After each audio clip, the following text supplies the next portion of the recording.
the work that you did. Even from afar, and not being part of the committee, I was hearing the reverberations. People were speaking about the energy you brought into this work, the commitment, the time you spent. And it is interesting to hear the chairman talk about chairman of substance teams and their slave driving capacities. So I want to say thank you. I've already started perusing the report because the soft copy was sent to me by the chairman yesterday. And a few pages I've been able to read shows clearly that a lot of work has gone into this. On listening to the presentation of the chairman this afternoon, I just have been very excited that this job has been made easy by the job you have done.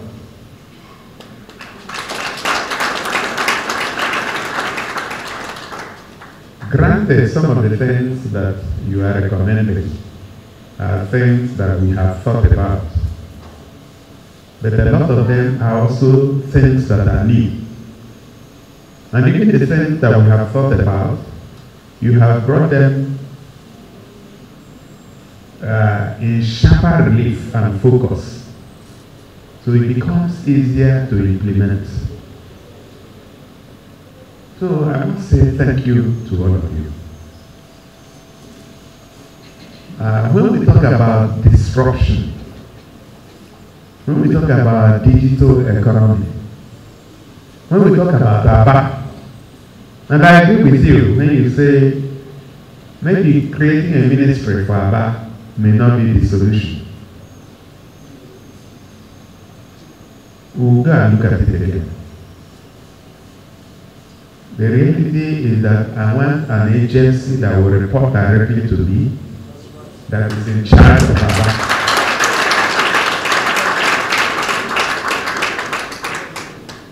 So, if calling it a ministry will take away from what we want to achieve, we can call it anything.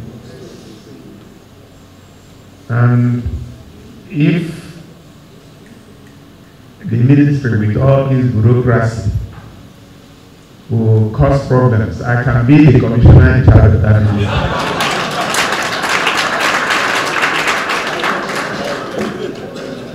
So you can see that there are many ways to skin a cat. I must also put on record the fact that a lot of you are not from Abia. There are people from the north here, people from the southwest, people from the south-south. So it's a mixture of people with ideas. And I must thank the chairman for his positive comment about the team that was put together. And we thought through it. And I'm happy that we didn't make mistakes.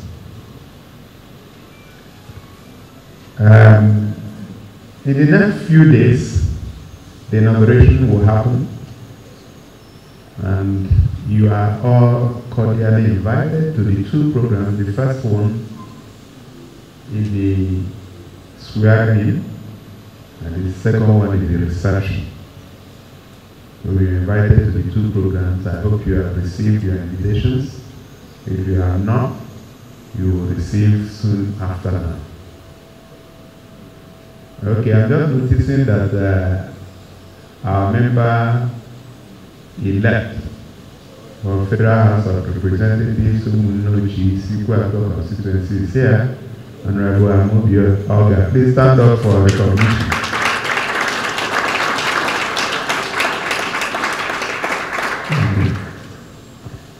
So, distinguished Senator-elect Darlington Umokacha missed, his flight was cancelled.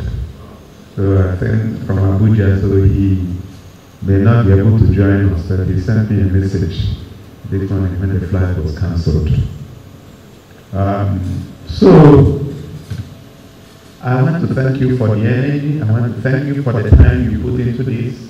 I want to thank you for doing a job without pay. I do know how important your time is. And you can rest assured that we are not going to forget or take lightly the effort that we are putting into this.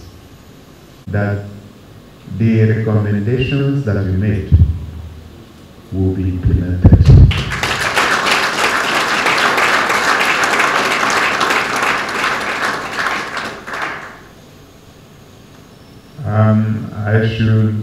I didn't think I should say this, but for completeness, because one or two people had asked me why someone who was part of you was not participating. Something happened and we had to withdraw him.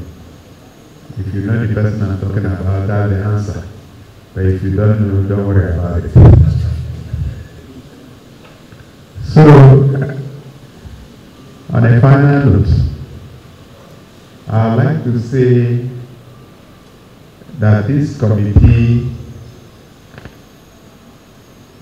unlike what happens in a few other places, will not be dissolved.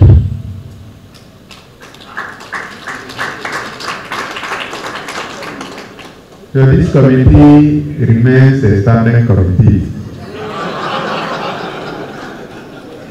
The only thing that will change is its name. The leadership remains. And with your permission, I'd like to transform the committee into a special advisory council.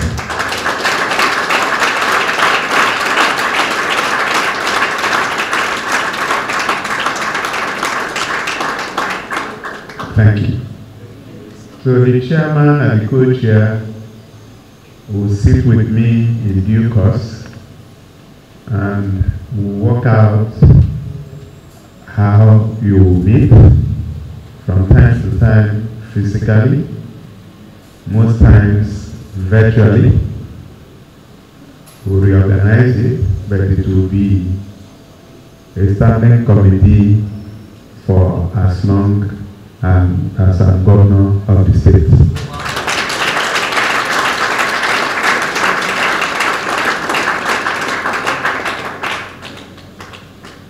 While you clap, don't forget this saying that the reward for hard work is more work. So I may just be giving you more work. The difference is that as we come into government, we'll be able to defray part, if not all, the costs that we incur.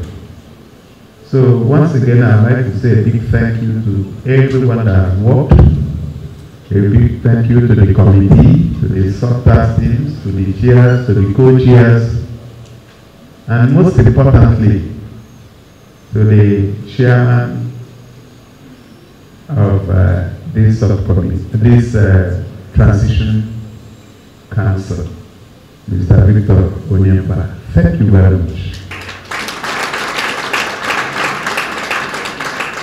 The PwC team, I'm amazed. I mean, look at the report. Bound, put together. And I would like to say thank you very much for the work that you've done.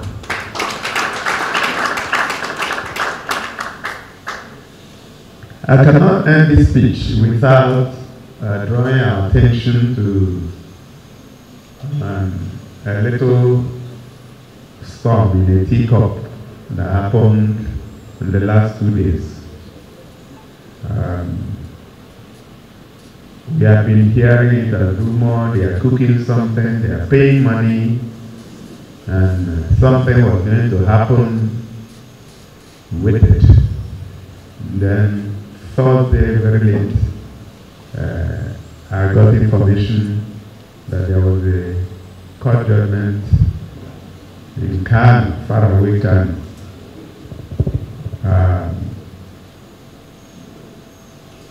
nullifying our election, and then going further to stop the inauguration. So we waited for the judgment to come, and then we got it early hours of Friday. Going through it, there was really nothing in it, and that's what I thought.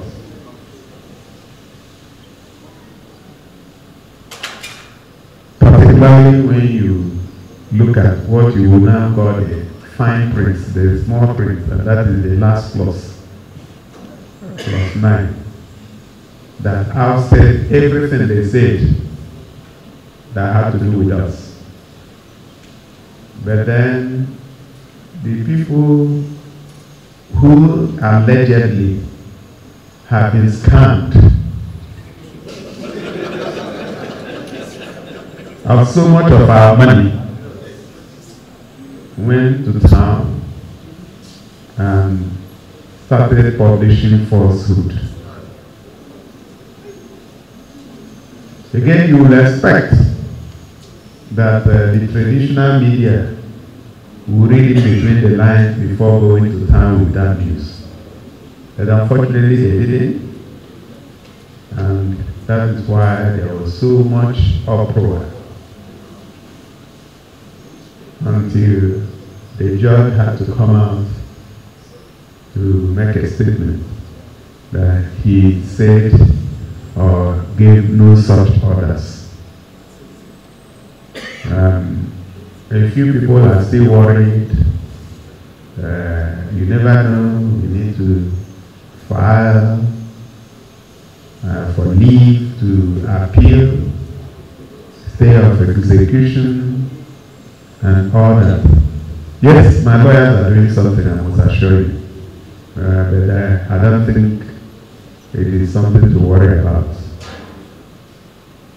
But eternal vigilance is what is required when you have enemies around you.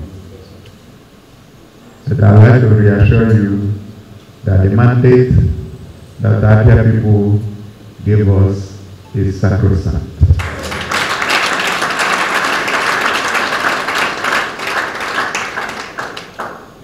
So nobody should lose sleep.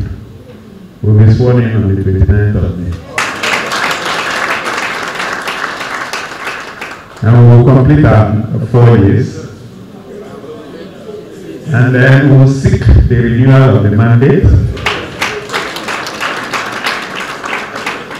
And I can assure you that Abia people will renew the mandate. And we will do another 4 years.